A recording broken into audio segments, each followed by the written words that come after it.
A ignorância bíblica e da história da igreja é a razão principal porque muitos se enveredam por falsas teologias e por práticas erradas.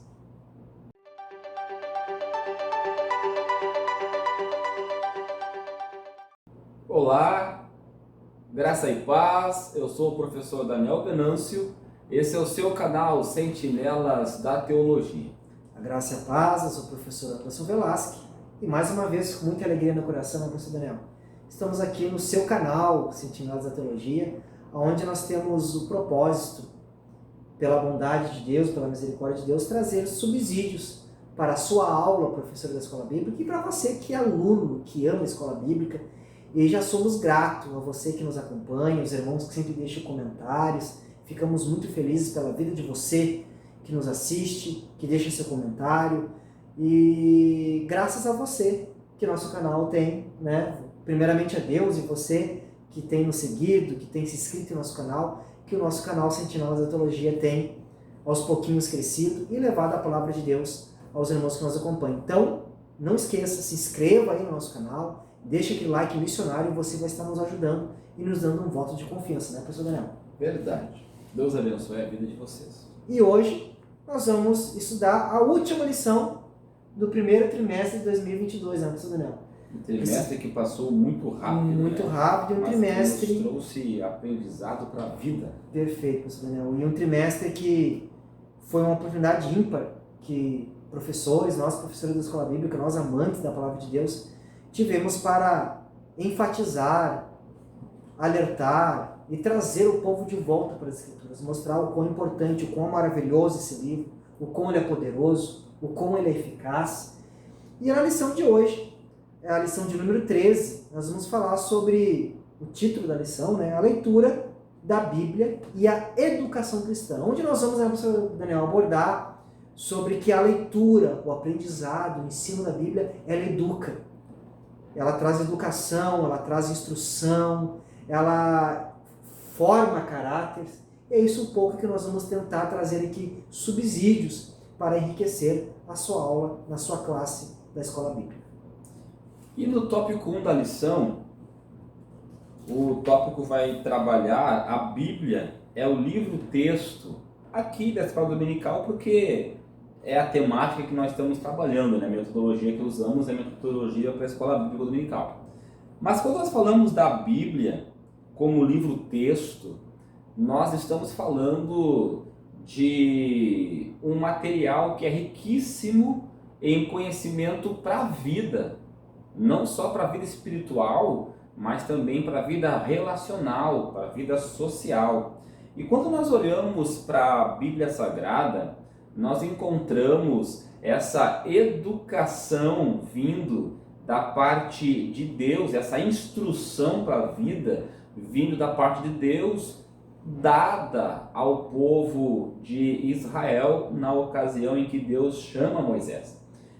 Lembrando, Anderson, que neste período em que o Pentateuco é escrito, né, nós temos na Mesopotâmia já povos vivendo e com leis, como é o caso ali do Código de Hammurabi, né, leis que regulam o comportamento civil da sociedade.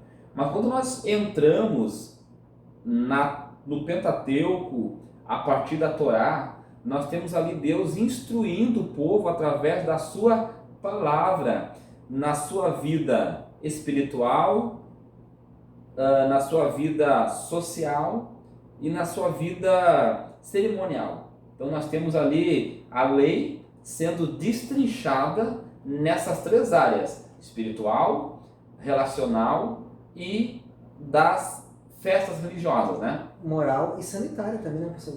Isso, perfeito. Inserido nesses três pontos aí nós temos a lei moral e a ética, a moral e a lei sanitária. Então vejam bem, Deus, através da sua palavra, instruindo o povo em todos os aspectos da vida, tanto espiritual quanto natural. E aí, Anderson, só para nós salientar a questão da lei orgânica, tu que é da área da biologia, né, tu pode enfatizar com mais veemência a importância que foi isso para a preservação da saúde, né, do povo, que no deserto ali eram mais de 3 milhões, mais ou menos 3 milhões de pessoas, né, que estavam peregrinando, e se não houvesse esse cuidado, eles morreriam no meio do caminho por causa de doenças transmitidas em função da falta do cuidado com a saúde.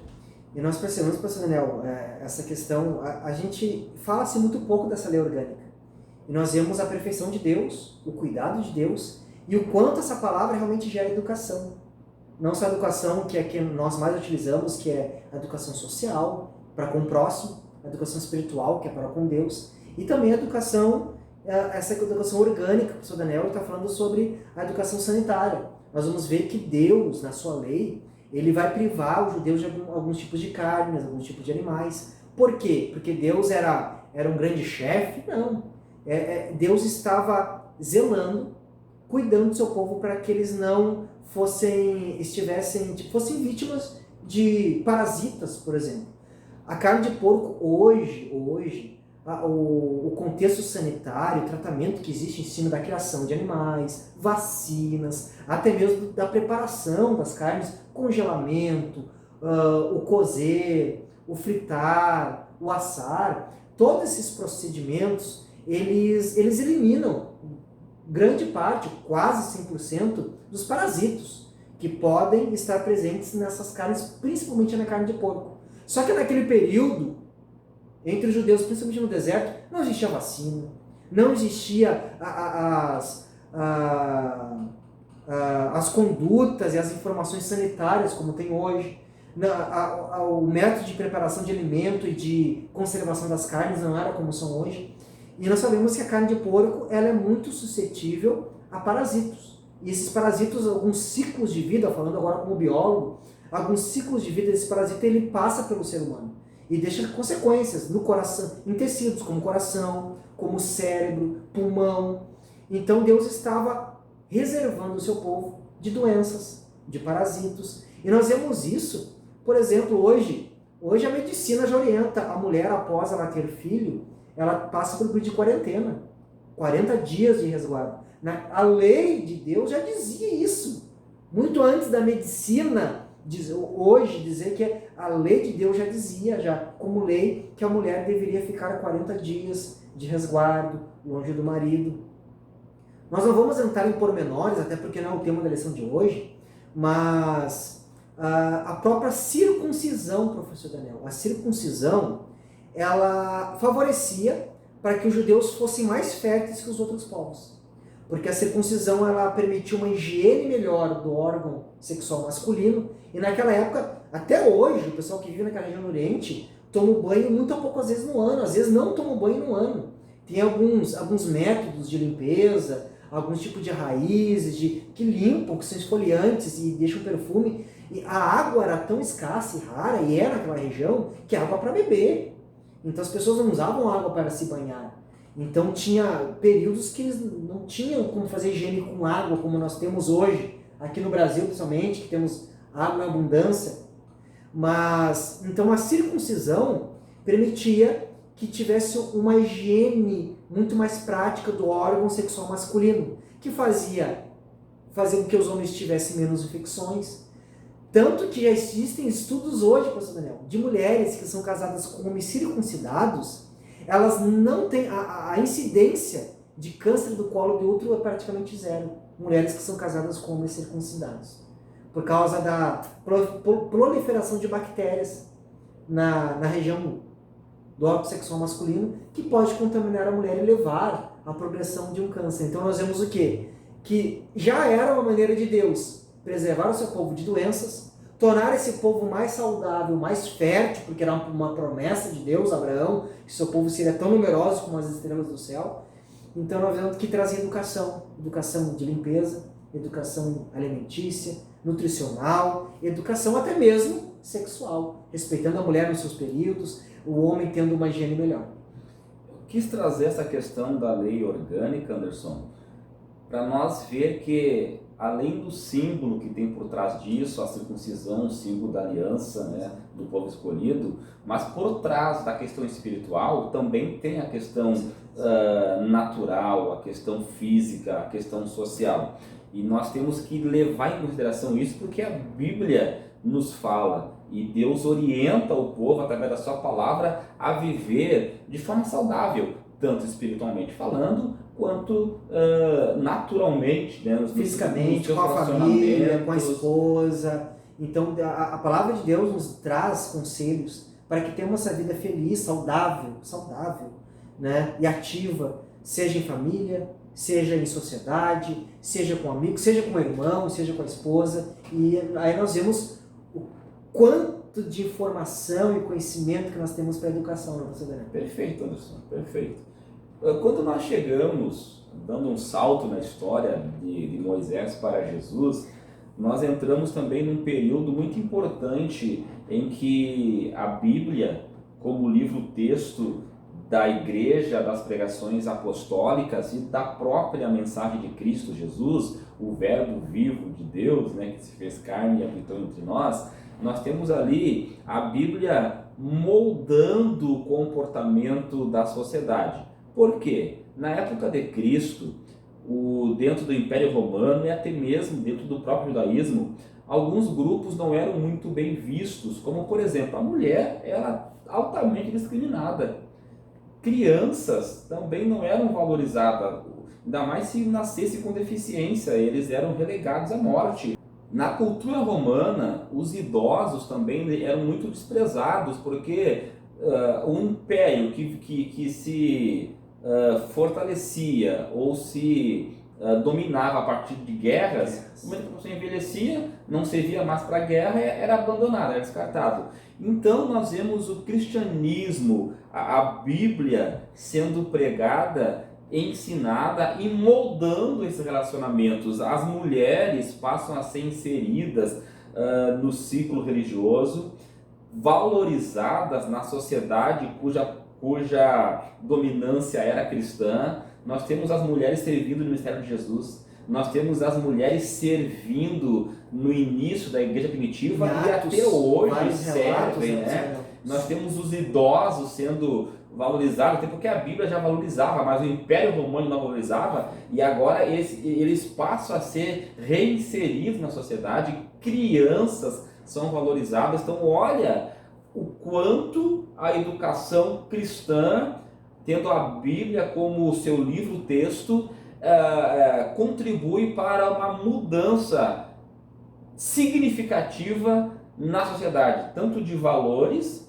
né, quanto na questão dos relacionamentos. E é uma educação que gera respeito. Perfeito. Respeito tanto ao homem quanto à mulher, ao idoso, à criança. Não são vistos como exclusos ou marginalizados, não. São vistos como semelhantes, que merecem respeito, amor, honra. Então é uma educação que algumas pessoas, infelizmente, têm atacado o cristianismo como fundamentalista, mas são fundamentos de respeito, fundamentos que honram a família, fundamentos que honram pai e mãe, fundamentos que respeitam o idoso, fundamentos que dão amparo para o idoso, fundamentos que vê a mulher, assim como o homem, como criação de Deus, fundamentos que se preocupam com a educação desde lá do berço na criança, coisas que se perderam, mas que a Bíblia genuína, não linhas do cristianismo, mas a Bíblia, o cristianismo bíblico, ele vai trazer essa questão do respeito, da honra, formando uma sociedade muito mais respeitosa e honrosa na sociedade. Isso quando a Bíblia é o livro-texto usado, né, como regra de fé e de prática e de relacionamentos. E também, Anderson, né, não querendo ser muito extenso, mas só pontuando fases da história em que tivemos a Bíblia como o livro principal e moldando o comportamento da sociedade. Nas leis e na educação. Isso, perfeito. Nós temos na época ali, um pouco antes da Reforma, 1200, né, o período da escolástica, onde as grandes universidades foram sendo criadas, e o livro base das universidades era a Bíblia Sagrada. A Bíblia Sagrada era o principal livro, junto com ciências Essas como universidades matemática, se iniciaram, filosofia. essas universidades se iniciaram com cursos teológicos. Perfeito. Era A base da educação nas universidades era a Bíblia Sagrada, a educação cristã. Junto com ela foram inseridos elementos da matemática, da física, da ciência, da filosofia e assim por diante. Mas o texto base das universidades era a Bíblia Sagrada. Quando nós chegamos no período da Reforma, o livro que me deu maior contribuição pro mundo foi a Bíblia Sagrada. O estopim da Reforma foi não só questões políticas, econômicas, mas principalmente a questão religiosa que havia se perdido. Então, quando a Bíblia ela é trazida para o local de onde ela nunca deveria ter saído, que é o centro das igrejas, o centro das casas, o centro das universidades, quando ela volta a ser a base, nós temos uma mudança muito grande na sociedade. O iluminismo, o renascimento cultural, tudo isso deve à reforma protestante que deu esta possibilidade da volta do conhecimento voltar a ser discutidos nos meios sociais. E sem contar, Anderson, que infelizmente, quando houve um abandono da Bíblia, tanto nos lares quanto nas universidades e nas escolas, nós temos observado uma decadência moral, ética, relacional, em todos os aspectos da vida. Por quê? Porque o texto base para o relacionamento saudável, tanto espiritual quanto social, do homem, não são os artigos de movimentos sociais que se acham os donos da verdade e querem deturpar valores que são valores eternos. Tira esses valores, acaba com a sociedade. Valores que nós comentamos: respeito ao pai e mãe, respeito à família, respeito ao idoso, respeito ao professor, ao mestre, que hoje se perdeu. Hoje nós não vemos mais como quando nós éramos criança. Nós vimos a admiração, o respeito que nós saímos de casa, que nossos pais ensinavam para nós, que nós deveríamos respeitar o professor como um pai, como uma mãe. Hoje não. O respeito ao idoso, até mesmo a questão do cuidado com si próprio. Uso de drogas, uso indiscriminado de bebidas, o sexo ilícito, que não só deprava moralmente a pessoa, mas traz consequências como doenças sexualmente transmitíveis, gravidez indesejáveis, que crianças que são abandonadas ou crianças que são mortas ainda sendo formadas em ventres e sendo deturpada por outros viés que não são os verdadeiros valores à vida, à família, mas são valores que estão totalmente pautados em interesses interesses ideológicos, mas não interesses na vida pessoal. Então, Anderson, nós professores, você professor que nos assiste, enfatize esse aspecto, essa contribuição social da Bíblia Sagrada. A Bíblia não é só um livro espiritual, ela é um livro espiritual, sim, porque nós, seres humanos, somos compostos de espírito, alma e corpo, né? Há uma linha da teologia que segue a tricotomia, somos espírito, alma e corpo. Então, temos valores eternos porque temos uma alma. Então, a Bíblia é um livro espiritual porque ela orienta a alma, a vida humana para ter uma vida eterna com Cristo. Mas ela também é um livro para pautar os nossos relacionamentos quanto pessoa neste mundo. Então, enfatize estas questões que nós acabamos de levantar. E o tópico 2 da revista, Anderson, vai nos falar sobre a educação cristã e a formação de leitores da Bíblia. E aqui está o diagnóstico do problema que a sociedade vive hoje. A Bíblia foi retirada dos púlpitos. A Bíblia foi retirada dos lares. A Bíblia está sendo ou já foi retirada das escolas. Das legislações. Isso, perfeito. E, consequentemente, não há mais leitores da Bíblia.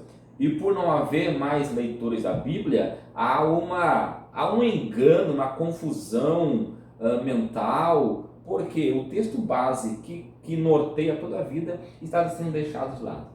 E uma coisa, enquanto o professor Daniel falava, eu estou recordando dos cristãos, os irmãos da nossa denominação aqui, professor, que congrega conosco, antigo, do passado. Meu pai, a mãe do irmão Daniel, pessoas simples. Pessoas que não tiveram, como nós, a oportunidade de fazer faculdade, um mestrado, como nós tivemos, glória a Deus por isso. Pudemos nos formar em teologia, pudemos nos formar em história, como o professor Daniel se formou, em biologia, como eu me formei. Mas uma coisa que eu percebi, eles liam a Bíblia todos os dias. A mãe do professor Daniel relata, né, que ela sempre lia. O meu pai até hoje, professor Daniel, meu pai fez 70 anos. As historinhas que eu ouvia quando criança, histórias bíblicas. O meu pai estudou até o 4º ano, né, do ensino fundamental, mas até hoje, toda vez que eu chego lá, ele está lendo a Bíblia. Meu pai não é pastor de igreja, meu pai não é líder de igreja, de departamentos, não é pregador, mas meu pai lê a Bíblia todo dia. É um cristão autêntico. Porque ele aprendeu que para ser cristão precisa ler a Bíblia. Hoje em dia nós temos o cristianismo de ativistas, de fanáticos, de seguidores de homens de movimentos de denominações, mas não cristãos bíblicos. O que é o cristão bíblico? É aquele que lê a Bíblia, aquele que a regra de fé dele é a Bíblia. E quando nós olhamos para a história do próprio povo judeu, professor, nós vemos o estrago que acontece quando vem uma geração que não lê a palavra de Deus. Porque nós vemos que quando Deus deu a lei mosaica, a Torá, o Pentateuco, os 5 primeiros livros, que era a Bíblia que os judeus tinham para Moisés, o último livro de Deuteronômio vai dizer isso. Inculca essas palavras na cabeça das crianças dos teus filhos. Fala delas andando pelo caminho, sentado na mesa, ao deitar, ao levantar, escreve na testa, nos umbrais da casa. O que Deus estava ordenando? Ensina essa palavra, ensina as crianças a ler essa palavra e ler essa palavra para as crianças. Mas daí a Bíblia vai relatar lá no livro de Juízes que veio uma geração, essa geração que lia a palavra morreu, foi sepultada, e veio uma geração que não conhecia o Deus que eles serviam. Por que não conheciam? Porque não liam. E daí nós vemos a desgraça que veio, um povo que deturpou-se moralmente, deturpou-se, adultério, casamentos mistos, idolatria, chegou ao ponto de famílias judaicas oferecerem os seus filhos em sacrifício a outros deuses. Por quê? Porque perderam os valores bíblicos da lei mosaica da época. E daí nós vemos que quando o povo volta de um cativeiro, que foi o cativeiro babilônico, nós vemos que Esdras vai fazer o quê? Jerusalém estava sendo reconstruída, o muro havia reconstruído, mas agora o povo precisava ser educado para ser o povo de Deus. E de que forma era essa? Vamos ver lá, livro de Neemias, capítulo de número 8 e versículo 3. Olha só qual foi o método que eles utilizaram para reeducar o povo, para reinstruir o povo que havia se perdido. Olha o que eles fizeram. Neemias capítulo 8, versículo 3.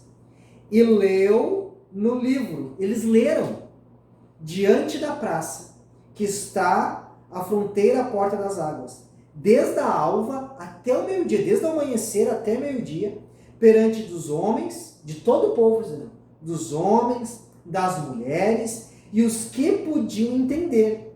E todo o povo tinha ouvidos atentos ao livro, à leitura do livro da lei. E no versículo 5 vai dizer: Esdras abriu o livro à vista de todo o povo, porque estava acima dele abrindo, e todo o povo se pôs em pé. Versículo 8. E leram o livro da lei, eles liam o livro da lei de Deus, claramente dando explicações. Era uma escola bíblica, você entendeu? Eles liam e explicavam. Olha só, a escola bíblica, né, foi o que trouxe, reeducou, reinstruiu, reinformou o povo, que era o povo de Deus, mas não conhecia Deus. Leram o livro da lei de Deus claramente, dando explicações de maneira que todos entendiam o que se lia. E a Bíblia vai dizer lá no versículo 9, que enquanto eles ensinavam, todo o povo chorava, ouvindo as palavras da lei em arrependimento, em instrução. Então nós vemos que a leitura da Bíblia sempre foi, a Bíblia como base, sempre fala que instruiu, que ensinou o povo de Deus, não é assim que nós vemos? Então, o objetivo da educação cristã é justamente conduzir as pessoas, a igreja, a família, a sociedade, a andar nos valores pautados pela Bíblia Sagrada. E aí nós já fazemos um convite para você.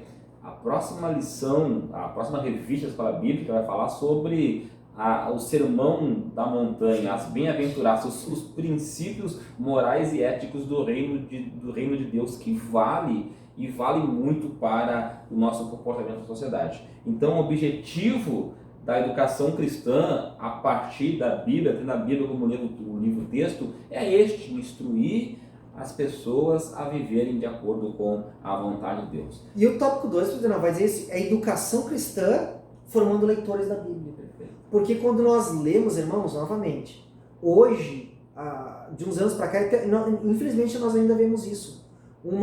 Pessoas batendo palma para a ignorância.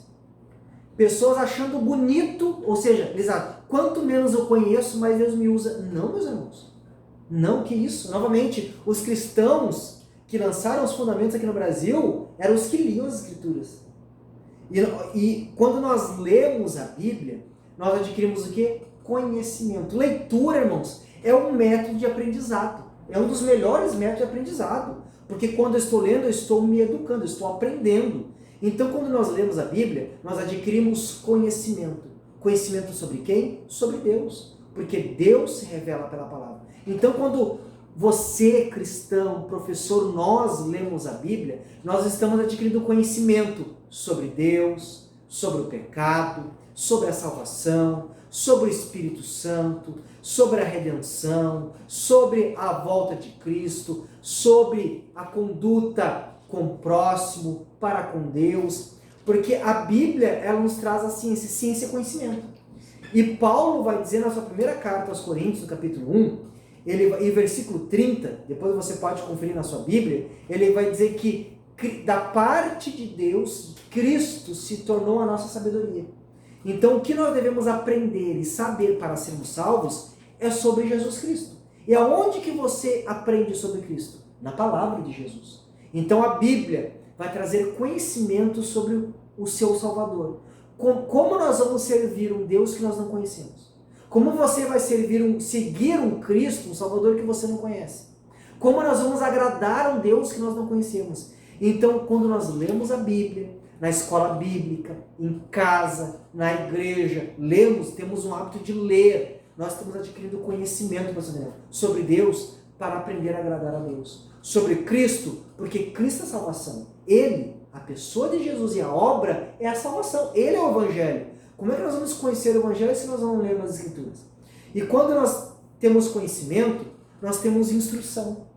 Porque Paulo vai dizer lá em Timóteo que a Bíblia é apta para instruir todo homem em toda boa obra. Então, adquirindo o conhecimento bíblico, nós vamos ter instrução de como cultuar a Deus, de como pregar a palavra, de como viver entre irmãos, de como viver com a família, de como viver com o esposo, com a esposa, com os filhos, de como organizar um culto que realmente agrade a Deus, de como cantar louvores que realmente louvem, exaltam o nome do Senhor, nos instruem como orar biblicamente. Porque irmãos, o que importa não é o muito orar, mas orar corretamente. E quando nós lemos a Bíblia, nós adquirimos o conhecimento que nos instrui a como orar corretamente.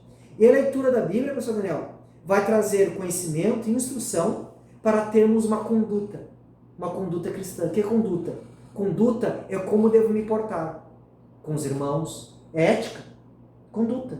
Me portar com os irmãos, com os vizinhos, com os colegas de trabalho, com o patrão, com o empregado, com a esposa, com os filhos. Isso fala do meu testemunho, a minha conduta diária, como devo conduzir a minha vida, o meu ministério, a minha família. Isso nós aprendemos como? Lendo a Bíblia. E quando nós não lemos as Escrituras, nós estamos sujeitos a todo tipo de heresia, mentira, falso conhecimento, falsa conduta. Agora, quando nós somos cristãos bíblicos, que leem a Bíblia, leem as Escrituras, professores bíblicos que leem as Escrituras que a sua aula não está pautada em que instituições falam, mas que as escrituras falam, aí sim, professor Daniel, aí começa a haver o avivamento verdadeiro.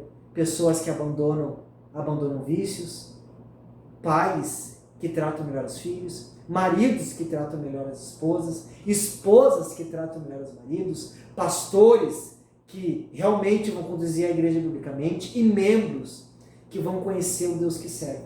Isso a Bíblia oferece conhecimento, instrução e conduta. Ou seja, a Bíblia, ela orienta todos os aspectos da vida cristã, em todos os seus desdobramentos. Não ler a Bíblia é se tornar ignorante aos princípios estabelecidos por Deus para a vida cristã. Você jamais será um cristão se você não ler ou tiver o hábito, o costume de ler a Bíblia, mas ler não só porque o professor Daniel diz que você tem que ler, mas ler porque você entendeu que a Bíblia é a sua única regra de fé e de conduta, é a revelação de Deus para a sua vida, e é onde você conhece o Salvador, que é Jesus Cristo.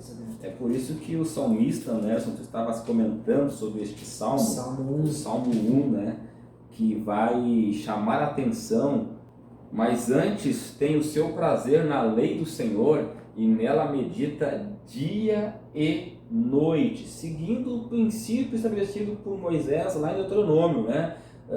Ler em todos os momentos da vida, quando deitar, quando levantar, quando se assentar, no caminho. E esse é o seu prazer. Dia e noite. Esse é o seu prazer, o prazer dele. Irmãos, nós estamos falando que nós também temos família, temos um momento de lazer, mas o prazer, eu tenho prazer de chegar em casa e abrir esse livro e ler essa palavra maravilhosa, porque ela é que é poderosa para me instruir para a salvação em Cristo Jesus, pastor Daniel.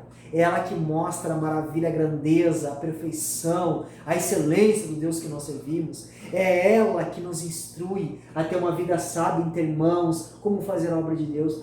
Isso é prazer, pastor Daniel. E ela que nos livra, né, de nós cometermos pecado. Perfeito. Por isso que o salmista vai dizer: escondi a tua palavra no meu coração para não pecar contra ti. A palavra do Senhor, ela refreia o pecado, porque nós temos, através dela, o Espírito Santo nos orientando, né? Não vá por aqui, não faça isso, Deus não se agrada disso, e assim nós vamos vivendo, né, de graça em graça, até o dia em que o Senhor arrebatar a sua igreja. Nós não pontuamos, mas já estamos no tópico 3, que é preciso ler a Bíblia diariamente. E ler a Bíblia é um livro vivo. Ela gera reações em nós, como arrependimento, como mudança de vida, alegria da salvação. E é por isso que Tiago vai falar lá no capítulo 1 da carta de Tiago, no versículo 22, que se nós formos só ouvintes da palavra, nós enganamos a nós mesmos. Mas não é ser só ouvinte ou só um leitor, mas sim um praticante, porque essa palavra ela vai transformar radicalmente a sua vida numa pessoa mais honesta, mais verdadeira, como nós falamos, num pai melhor, num marido melhor, numa esposa melhor, num avô melhor, num neto melhor, e ele vai nos instruir para toda boa obra, professor Daniel. Isso que é o mais glorioso disso. Então, ler a Bíblia não é simplesmente uma regra religiosa, é um ato prazeroso, professor Daniel. E eu até gostaria de deixar aqui uma indicação para você que gosta de ler a palavra de Deus. E é um livro que, se você ler, você vai ver o quanto ele vai fazer a diferença, que é um livro do John Piper, que é um dos... Sensacional, né? Vivos hoje, creio que é um dos maiores escritores bíblicos, né? É o John Piper, lendo a Bíblia de modo sobrenatural. Lendo a Bíblia de modo sobrenatural. Provando e vendo a glória de Deus nas Escrituras. É um livro um pouco espesso, mas não muito, mas muito bom, aonde ele vai despertar no leitor da Bíblia que nós não lemos a Bíblia simplesmente para pregar, para ver os dogmas, as doutrinas, mas nós desfrutarmos da grandeza, da excelência, do poder. Quando nós lemos a Bíblia, nós enxergarmos o quanto o nosso Deus é maravilhoso, é lindo. Ele vai fazer comparações assim como quando nós vemos belas paisagens, o nosso coração se aquece e nós queremos voltar naquele lugar para ver novamente. Quando nós enxergamos a beleza de Deus, nós enxergamos a glória de Deus nas Escrituras, a gente quer ler todo dia. Porque todo o resto perde o brilho. quando nós enxergamos a graça, o amor de Deus, a grandeza de Deus. Então, você que pode, compre, adquira e leia. Você vai despertar o prazer de ler e de enxergar a glória e o poder de Deus nas Escrituras. Eu acabei de ler um livro dele, que na verdade é um livreto, né? Bem pequeno, assim, curto, Plena Satisfação em Deus. Maravilhoso. Que Deus abençoe tua vida e obrigado por nos acompanhar ao longo deste trimestre. E fique ligadinho, ative lá o sininho de notificação, porque as próximas lições da revista do próximo trimestre são maravilhosas. Não perca. E Deus abençoe a tua vida. Muito obrigado pela tua audiência. A graça e a paz, se Deus permitir, até o próximo vídeo do seu canal Sentinelas da Teologia.